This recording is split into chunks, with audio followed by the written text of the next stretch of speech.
Sementara itu, bakal calon gubernur Jakarta Ridwan Kamil menyebut harus menghormati putusan MK yang mengubah syarat ambang batas pencalonan kepala daerah. Putusan ini akan menguntungkan rakyat sehingga memberikan banyak pilihan calon kepala daerah untuk menampung aspirasi warga. RK juga mengatakan tidak terbebani dengan putusan MK ini. Itu memang menjadi sebuah keputusan, tentu satu harus dihormati kan. Karena kan Mahkamah Konstitusi adalah institusi negara yang mereview urusan perundang-undangan termasuk pilkada. Kalau itu bisa membuat lebih banyak lagi calon-calon pilkada di seluruh Indonesia, termasuk di Jakarta, yang diuntungkan adalah warga. Ya.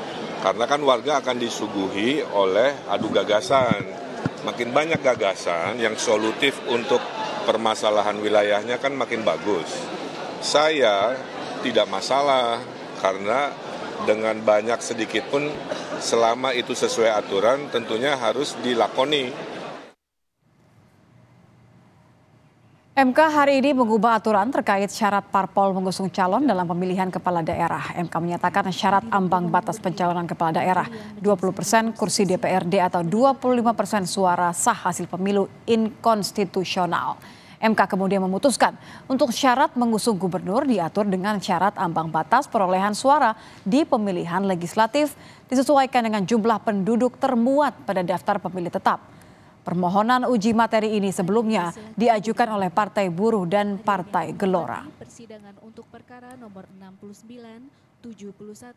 Untuk mengusulkan calon gubernur dan calon wakil gubernur. A.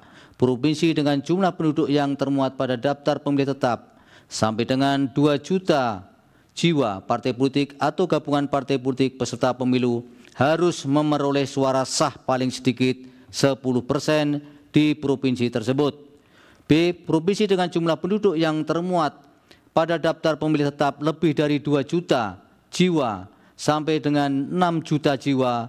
Partai politik atau gabungan partai politik peserta pemilu harus memperoleh suara sah paling sedikit 8,5% di provinsi tersebut.